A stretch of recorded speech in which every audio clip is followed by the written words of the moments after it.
nossos dízimos e ofertas. Feche seus olhos, vamos falar com Deus. Pai Todo-Poderoso que está nos céus, nós queremos louvar o Teu nome. O Deus que nos alcançou, que nos transformou. O Deus que preservou a Tua palavra para que ela não só nos alcançasse e nos comunicasse a Tua salvação, mas para que através dela nós pudéssemos entender como o Senhor deseja que vivamos e entendêssemos qual a missão que o Senhor nos confia, para que então, como uma expressão da nossa gratidão, como um presente ao Senhor, expressão do nosso agradecimento, da nossa alegria por termos sido alcançados, vivermos segundo o Teu propósito e cumprirmos a missão que o Senhor nos confiou. Então te agradecemos, ó Deus Santo, por esse momento em que estamos reunidos aqui, cantando ao Senhor, orando ao Senhor, na certeza de que o Senhor recebe a nossa adoração e a nossa oração, confiando também ao Senhor nossos dízimos e nossas ofertas como expressão da nossa obediência, da nossa fidelidade e do nosso compromisso com a Tua obra. E agora, ó Deus, pedimos ao Senhor que na continuidade desse culto, que o Senhor nos fale através da Tua palavra e que o Teu Espírito que habita em nós nos interprete essa palavra e nos motive a colocá-la em prática, para que a nossa alegria seja completa na Tua presença e para que pela obra realizada através das nossas mãos, o Senhor continue alcançando e salvando almas. Essa é a nossa oração, ó Deus, que fazemos ao Senhor em nome de Jesus. Amém. Os irmãos podem se assentar. Estamos estudando a carta de Paulo aos Filipenses. E hoje estaremos lendo Filipenses 1, versos 12 a 26. Filipenses, capítulo 1.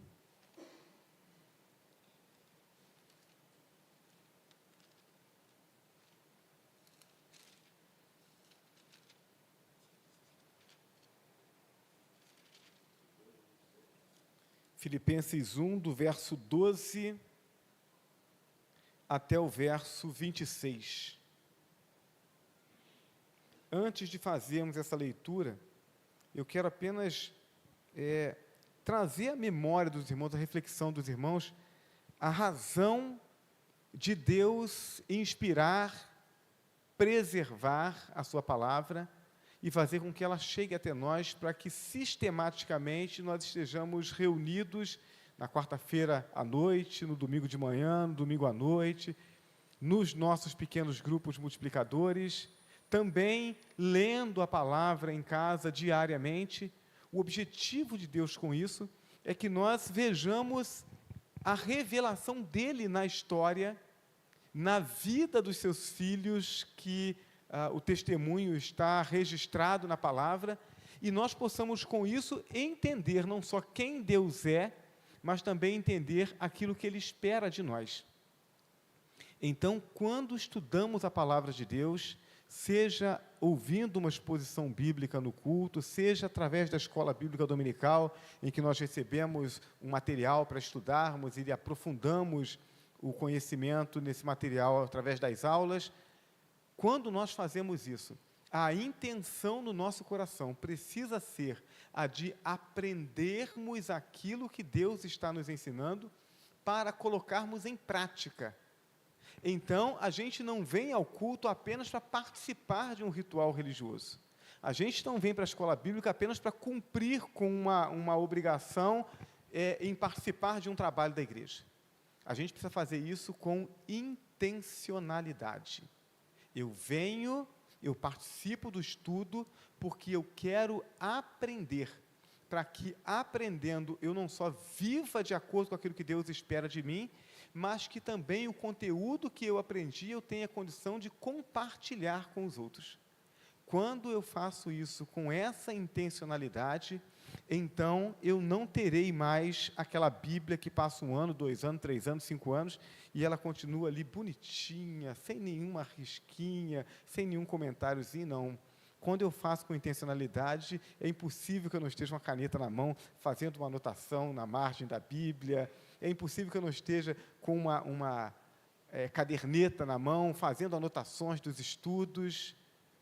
É impossível que eu passe o tempo e não acumule intencionalmente conhecimento para compartilhar com os outros. Então, nós estamos nesse início dessa série de estudos na Carta aos Filipenses. Eu preciso chegar ao final dele tendo entendido aquilo que Deus quer de mim, espera de mim, através do testemunho, através das orientações que Paulo passa para essa igreja, para que eu possa colocar isso em prática na minha vida.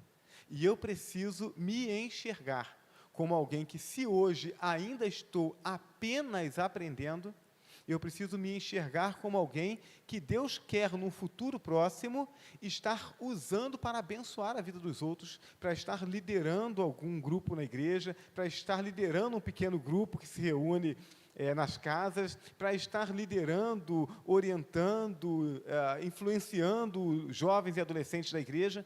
Eu preciso me enxergar como essa ferramenta de Deus. Jesus, a Bíblia diz que ele olha para a multidão, ele se enche de compaixão da multidão, porque estavam como ovelhas que não tinham pastor. E ele diz para os discípulos: a seara é realmente grande, mas os trabalhadores são poucos. Rogue, pois, ao Senhor da seara, que mande trabalhadores para a sua seara. Essa oração continua sendo oportuna. A seara continua cada vez maior. Precisamos de pessoas comprometidas em crescer para servir. Então, que cada um de nós possa se colocar diante de Deus e dizer: eu sou essa pessoa que quer aprender, que quer crescer para poder melhor servir. Amém? Então, vamos ler o texto bíblico, Filipenses 1, a partir do verso 12, o texto diz assim: e quero, irmãos, que saibais que as coisas que me aconteceram têm antes contribuído para o progresso do Evangelho, de modo que se tem tornado manifesto a toda a guarda pretoriana e a todos os demais que é por Cristo que estou em prisões. Também a maior parte dos irmãos no Senhor, animados pelas minhas prisões, são muito mais corajosos para falar sem temor a palavra de Deus. Verdade é que alguns pregam a Cristo até por inveja e contenda, mas outros o fazem de boa mente.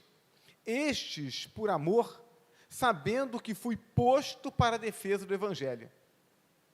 Mas aqueles, por contenda, anunciam a Cristo, não sinceramente, julgando suscitar aflições às minhas prisões. Mas que importa? Contanto que, de toda maneira, ou por pretexto ou por verdade, Cristo seja anunciado, nisto me regozijo, sim, e me regozijarei, porque sei que isso me resultará em salvação pela vossa súplica e pelo socorro do Espírito de Jesus Cristo. Segundo a minha ardente expectativa e esperança, de que em nada serei confundido, antes, com toda ousadia, Cristo será, tanto agora como sempre, engrandecido no meu corpo, seja pela vida, seja pela morte. Porque para mim, o viver é Cristo e o morrer é lucro. Mas se o viver na carne resulta para mim em fruto do meu trabalho, não sei então o que hei de escolher. Mas de ambos os lados estou em aperto, tendo desejo de partir e estar com Cristo, porque isso é ainda muito melhor. Todavia, por causa de vós, julgo mais necessário permanecer na carne. E tendo essa confiança, sei que ficarei, e permanecerei com todos vós para vosso progresso e gozo na fé, para que o motivo de vos gloriardes cresça por mim em Cristo Jesus, pela minha presença de novo convosco. Que Deus abençoe a leitura da sua palavra. Amém? Paulo está escrevendo aos Filipenses e ele está preso. Ele se lembra das dores que ele passou quando foi à cidade de Filipe para pregar o Evangelho, e ele foi preso, e ele foi espancado, e ele agora está escrevendo, e ele está preso por causa do Evangelho de Cristo, por causa de pregar o Evangelho.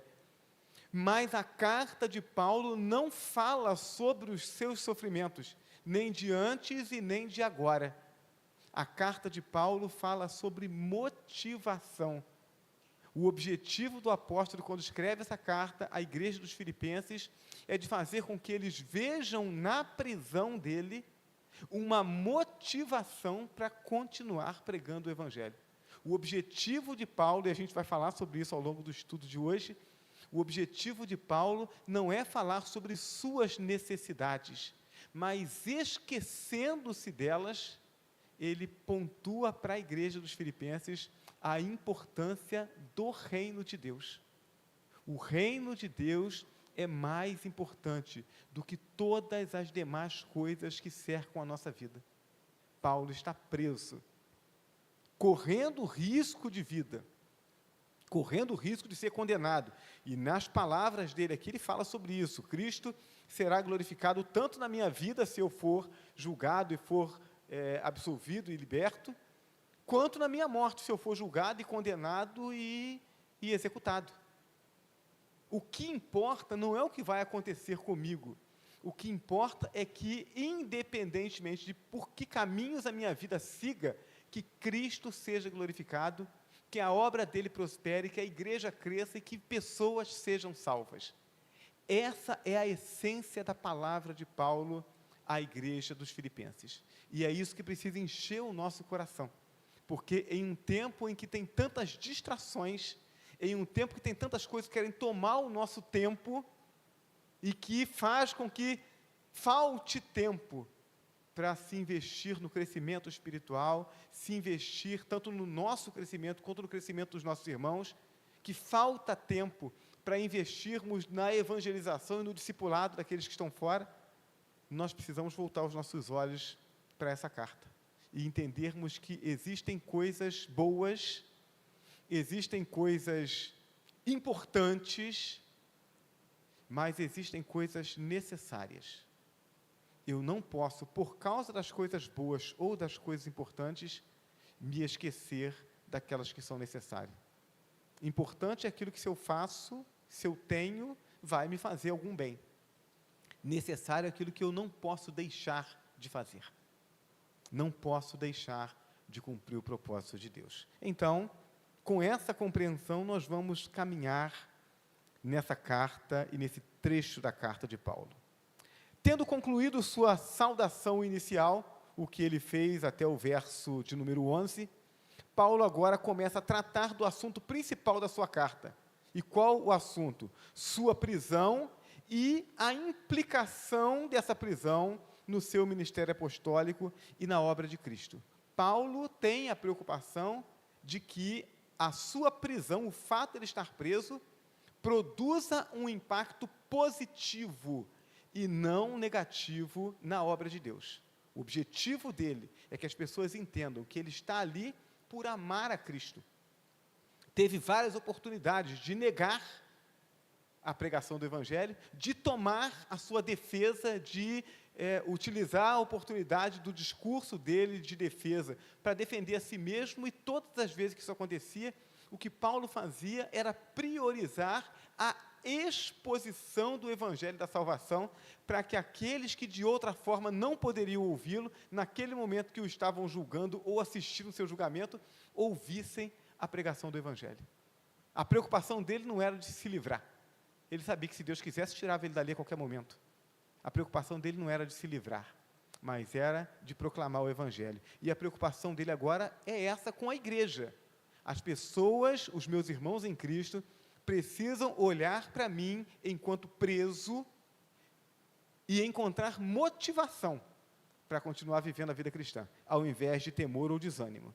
Duas questões devem ser destacadas nessa palavra introdutória.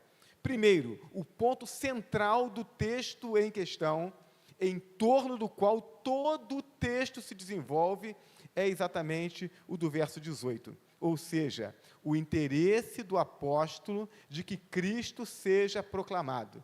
Então, o que o verso 18 nos diz? Ele diz assim, olha, mas que importa? contanto que de toda maneira, ou por pretexto ou de verdade, Cristo seja anunciado. Nisso me regozijo, sim, e me regozijarei. A preocupação principal de Paulo é que Cristo continue sendo anunciado, as pessoas continuem ouvindo do Evangelho da salvação e continuem sendo salvas. Segundo, o altruísmo do apóstolo, que estando preso à mercê do imperador Nero, é Nero quem está governando Roma nessa época em que Paulo está preso, Nero que costumava torturar cristãos no jardim do palácio para o entretenimento dos seus convidados. Paulo, preso por esse homem terrível, demonstra uma preocupação enorme em que a leitura da sua aflição produzisse segurança e encorajamento nos cristãos e não desânimo e temor. A preocupação deste servo de Deus é a de viver toda a sua vida, todos os detalhes, todos os momentos da sua vida, investindo para que o Evangelho prosperasse. A obra que foi confiada a ele, de levar o Evangelho ao povo gentil, o povo que não era judeu, Paulo agora preso e pensando na possibilidade de ser condenado, de ser executado, ele quer ter a segurança de que aqueles que ele evangelizou, aqueles que ele orientou, continuariam fazendo essa obra depois que ele morresse, caso morresse nessa oportunidade. A gente não sabe se foi nessa prisão, nesse tempo em que ele estava preso, que ele escreve aos Filipenses, que ele foi condenado, ou se ele chegou a ser liberto dessa vez e foi preso uma segunda vez, quando então foi condenado.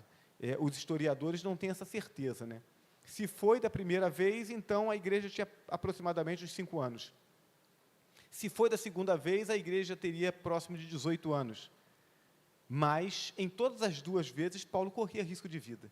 E a preocupação dele é, eu parto, vou gastar até a última gota da minha energia para o reino de Deus.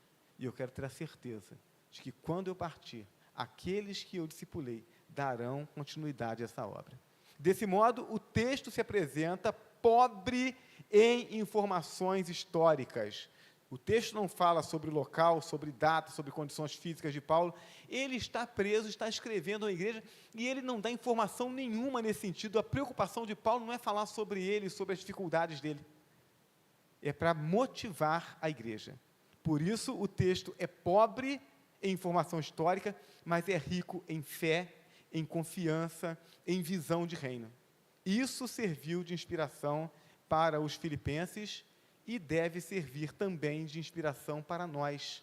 Ou seja, o reino de Deus é mais importante que os meus interesses pessoais e egoístas.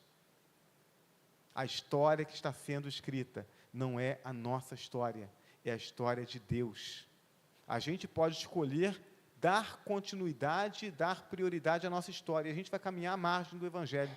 Ou a gente pode escolher priorizar a história de Deus, que Ele nos dá o privilégio de participar dela.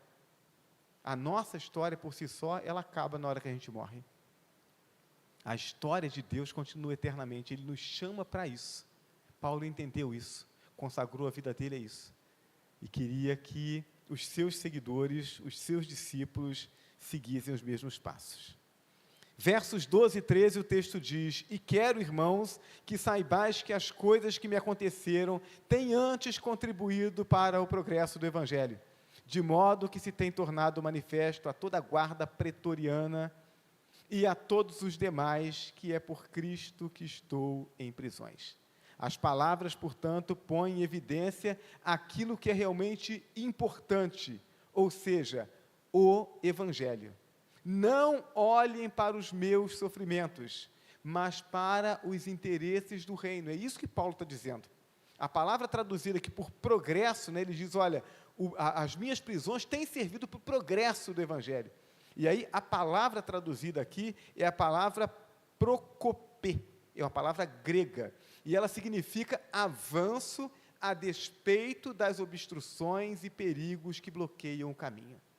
Então, ele está dizendo, apesar de haver obstruções, de haver obstáculos, de haver pessoas e situações que tentam bloquear o caminho, o Evangelho continua prosperando, continua progredindo, continua avançando. Paulo, preso, conseguia testemunhar para pessoas que, se ele estivesse livre, ele não conseguiria. E ele valoriza isso. Então, quem está fora da prisão vai testemunhar para um monte de gente. Mas eu estou nessa condição de prisão, e aqui eu tenho acesso a pessoas que, se eu tivesse livre, eu não teria acesso. Então, eu não posso perder oportunidades. E é isso que ele fazia, e é isso que ele compartilha com a igreja. Os obstáculos não podem impedir que Deus faça a sua obra. Antes, pelo contrário, eles servem de instrumento, pois até a guarda do imperador está ouvindo o Evangelho. É isso que Paulo está dizendo. Essa turma não teria outra oportunidade de ouvir do Evangelho. Mas porque Paulo está preso, e essa guarda é a guarda responsável por tomar conta dele, então o soldado estava lá, algemado a Paulo, e Paulo está pregando. Eu imagino quantos soldados devem ter se convertido, irmãos. O indivíduo chegava de manhã, lá, vou render o meu companheiro. Então, tira a algema de um, coloca no outro. E Paulo diz, agora você está preso a mim o dia inteiro. E toma o Evangelho nele, né? Quantas pessoas devem ter se convertido. Eu fico pensando quantos, no lugar de Paulo, estariam se lamentando o dia inteiro, né? Amargurados, depressivos. Paulo está ali aproveitando a oportunidade para pregar o Evangelho. Intencionalidade. Todas as situações que nós vivemos no nosso dia a dia, pensa em qualquer uma, pode ser utilizada para que você compartilhe o amor de Deus, para que você testemunhe da sua fé, para que você dê às pessoas que estão ao seu redor a oportunidade de conhecerem o Evangelho da salvação. Então, às vezes, nós não aproveitamos por timidez, nós não aproveitamos porque a gente fica pensando no que o outro vai dizer, se o outro vai nos aceitar ou se vai nos rejeitar, e aí, por causa disso, a gente não compartilha. Mas oportunidade nós temos o tempo todo. A gente precisa remover esses obstáculos e utilizar das oportunidades que Deus nos dá. Além disso, sua fidelidade a Cristo inspira os crentes e confunde os incrédulos, pois está claro que Paulo não está preso por ser malfeitor ou inimigo político. Ele está preso por amor a Cristo. Na verdade, se Paulo não tivesse apelado para o imperador no primeiro momento, havia a possibilidade de ele ter sido liberto antes. Então, quem estava acompanhando o processo, que estava ouvindo as várias defesas de Paulo, já tinha plena consciência de que ele não deveria estar preso. Só que ele apelou para o imperador. E aí, bom, não tem jeito, agora ele tem que ir até o imperador. Mas ele vai aproveitando para compartilhar do Evangelho e dizer, olha, não fiz nada de errado.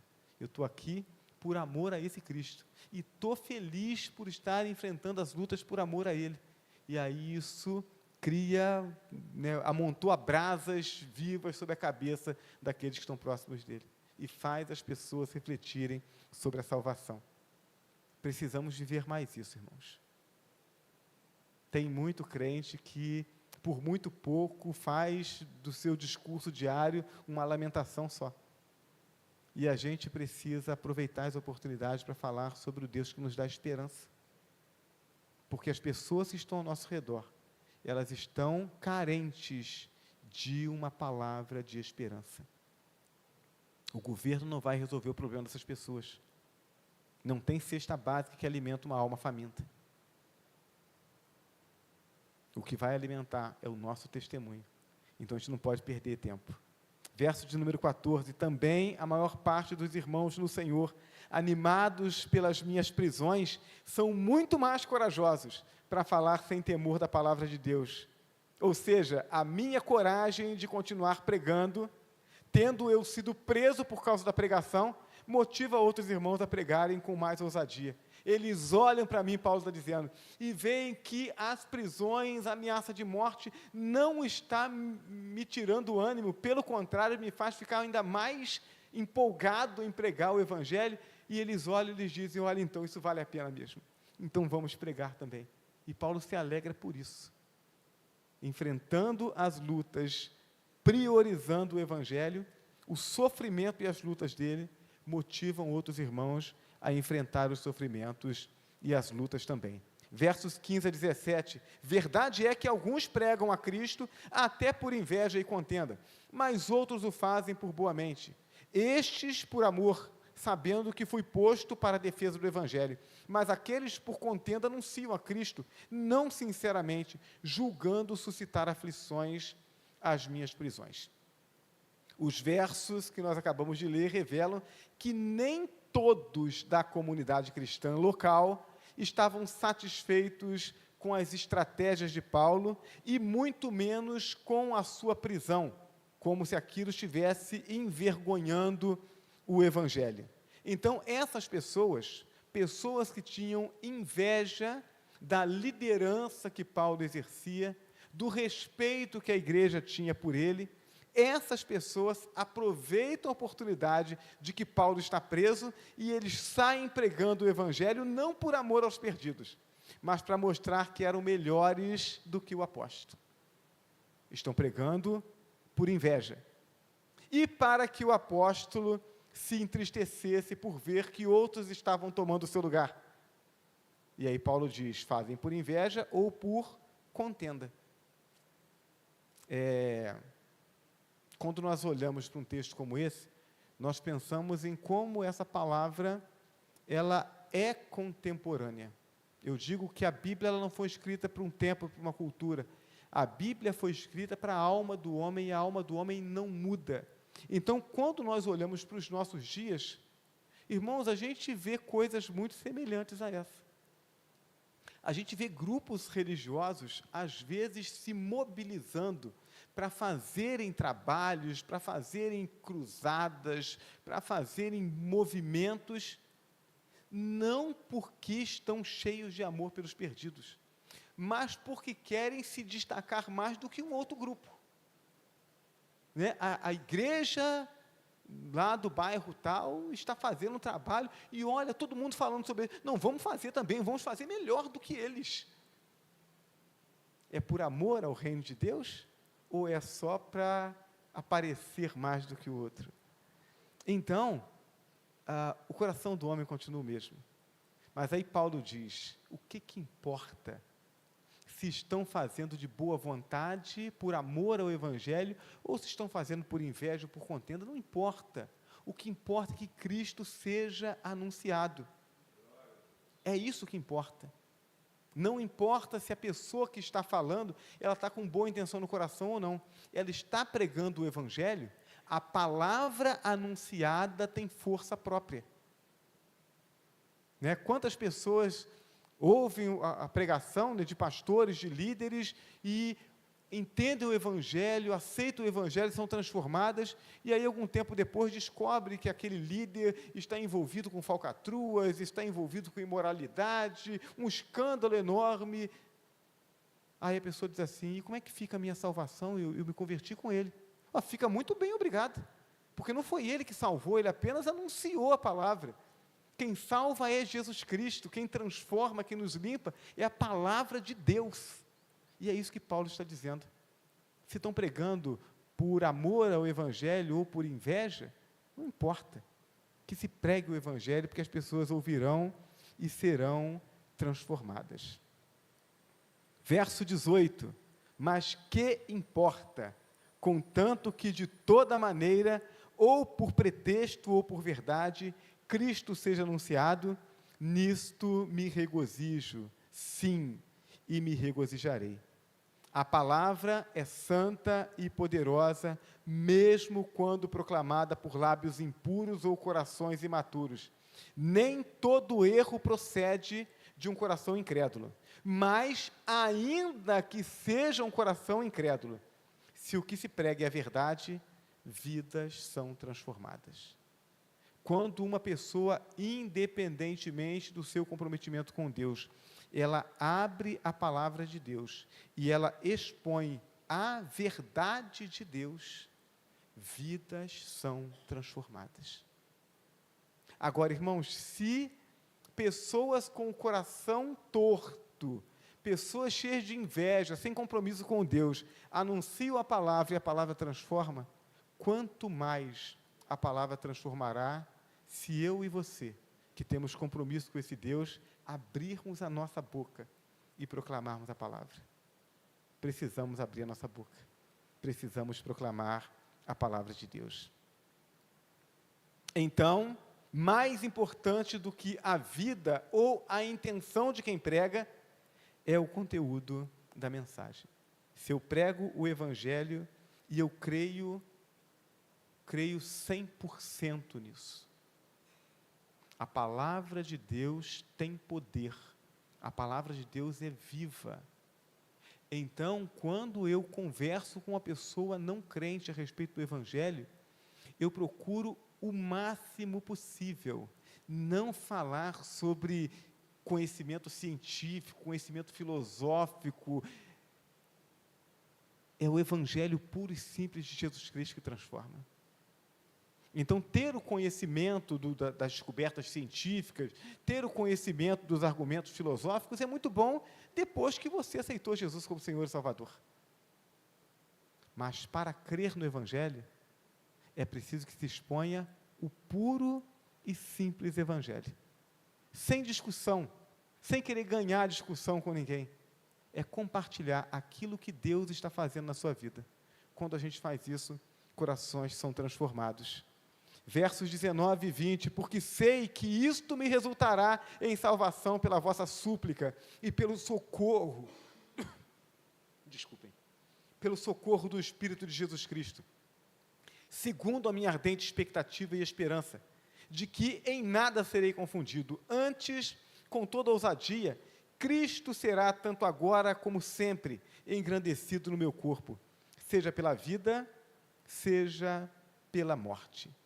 O testemunho do apóstolo era algo tão poderoso que motivava amigos e inimigos a contribuírem com a sua missão. E isso acabava fazendo crescer o seu saldo espiritual, tanto para com os crentes filipenses, que seriam motivados a orar mais e mais por ele, quanto para com Deus, que lhe sustentaria com o seu Espírito Santo. Com efeito, estava ele certo de que teria força suficiente para enfrentar as aflições até que elas passassem.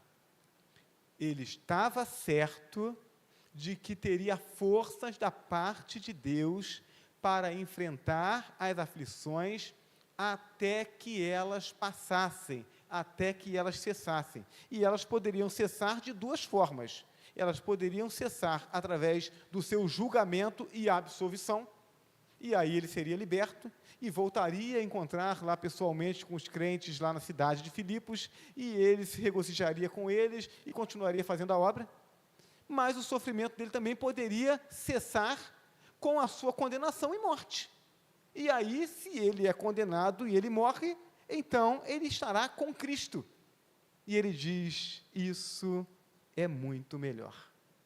Eu imagino a segurança do apóstolo Paulo dizendo isso, sendo ele aquele que escreveu aos Coríntios, e escrevendo aos Coríntios ele disse, olha, eu fui arrebatado. Se no corpo, se fora do corpo, eu não sei, Deus é que sabe. Mas nesse arrebatamento, Deus me permitiu ver coisas maravilhosas, que não convém eu compartilhar com vocês.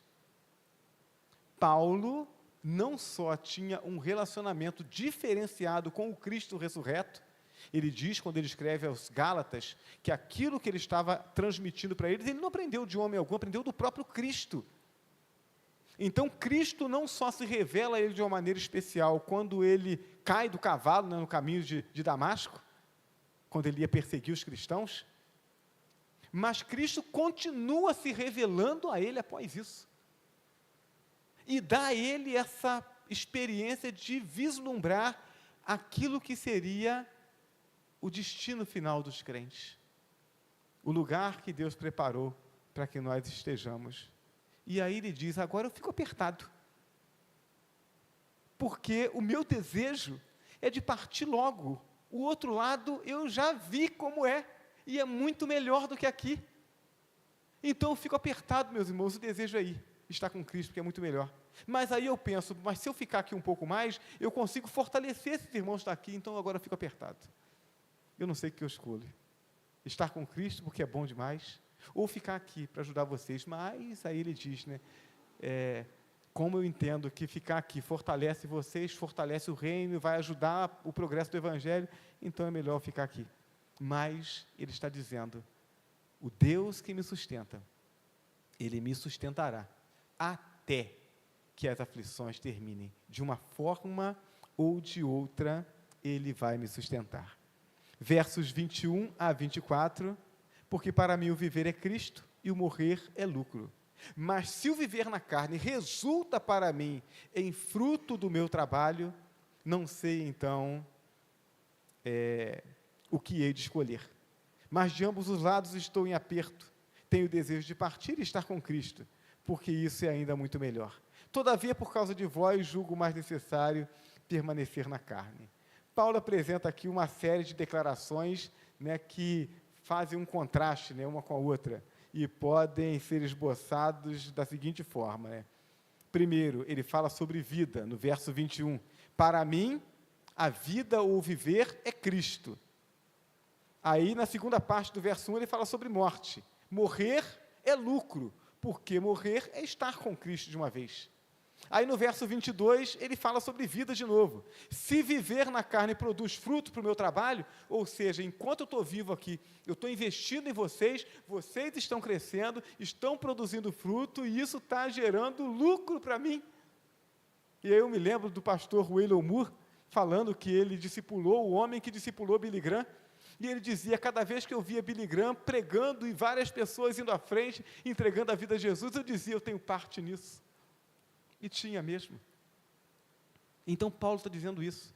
Enquanto eu permaneço vivo, eu invisto em vocês, vocês produzem fruto, e esses frutos contam ponto para mim. Olha que bênção. A seguir ele fala sobre morte novamente. Verso 23. Tenho desejo de partir e estar com Cristo, porque isso seria ainda melhor. E depois, no verso 24, ele volta a falar sobre vida. Minha responsabilidade pastoral exige a minha presença com vocês. É melhor continuar vivo, para continuar investindo em vocês. Por fim, versos 25 e 26. E tendo essa confiança, sei que ficarei e permanecerei com todos vós para o vosso progresso e gozo na fé, para que o motivo de vos gloriardes cresça por mim em Cristo Jesus, pela minha presença de novo convosco. Temos aqui a expressão do desejo e da confiança de Paulo em ser absolvido no tribunal romano e voltar a estar com os filipenses. Isso não só seria muito útil àqueles crentes, como também seria motivo de grande exultação em Cristo, por causa das orações em favor do apóstolo terem sido respondidas, porque a igreja continuamente orava para que Deus cuidasse dele e para que Deus o libertasse. Então Paulo está dizendo, olha, eu sinto no meu coração que eu ainda serei liberto, ainda estarei novamente com vocês. Vamos trabalhar um pouco mais e a alegria de vocês vai crescer. Então, a gente não sabe se, de fato, isso aconteceu. Se foi a primeira prisão, então, realmente aconteceu. Ele foi liberto, voltou, esteve com aquela igreja, pregou mais o Evangelho durante alguns anos, antes de ser preso novamente. Se foi da segunda vez, não, então não aconteceu, e ele foi condenado, e aí a última carta que ele escreve é aquela carta, a segunda carta a Timóteo, quando ele diz que o tempo dele está chegando, que ele já estava sendo derramado como libação, combateu o bom combate, completou a corrida e guardou a fé. Ele já sabia, quando ele escreve aquela carta, que ele não seria liberto, que ele seria condenado e que seria executado. Então, se essa carta foi escrita por ocasião das primeiras prisões, então a expectativa se cumpriu. Se foi na segunda, então não se cumpriu, e ele foi sustentado por Deus até os últimos momentos, e ele declara: combati o bom combate, completei a corrida e guardei a fé. É isso o que Deus espera como um discurso nosso no final da nossa caminhada. Eu não conheço nenhum testemunho de alguém que na hora da morte tenha olhado para trás e dito assim: olha, eu me arrependo de não ter trabalhado mais. Eu me arrependo de não ter juntado mais dinheiro. Eu me arrependo de não ter trocado mais de carro, de comprado outros apartamentos. Eu não conheço ninguém que tenha, na hora da morte, dito isso. O que as pessoas lamentam é de não ter dado mais atenção para a família e de não ter dado mais atenção para Deus.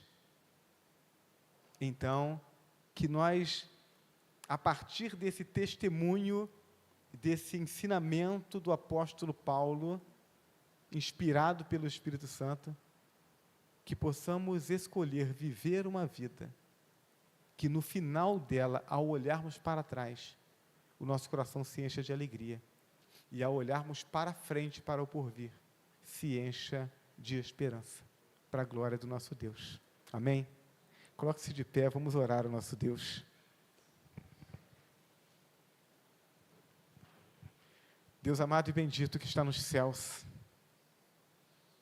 Senhor, como o nosso coração se inspira, se alegra e se motiva quando nós olhamos com atenção para as páginas da Tua Escritura Sagrada e vemos o testemunho de pessoas falhas e limitadas como nós, mas que escolheram viver na dependência do Senhor e comprometidos com a obra do Senhor. Ó Deus, que nós queiramos isso para as nossas vidas. Que nós queiramos mais isso para as nossas vidas. De modo a termos a disposição e a disciplina de ajustarmos os nossos hábitos diários, de utilizarmos bem o nosso tempo, de priorizarmos as coisas espirituais e assim vivermos conforme a Tua vontade, para podermos experimentar tudo isso que podemos vislumbrar aqui nessa leitura na vida do apóstolo Paulo. O mesmo Espírito que habitou nele é o Espírito que habita em nós. Então, ó Deus, faça isso de novo. Conduza-nos, ó Deus Santo, nesse crescimento, nesse comprometimento, para a glória do Teu nome, para a salvação de almas e para que a nossa alegria cresça no Senhor. Esse é o nosso desejo, a nossa oração. Nós oramos em nome de Jesus. Amém. Vamos adorar o nosso Deus com mais um cântico. Jonatas estará nos conduzindo.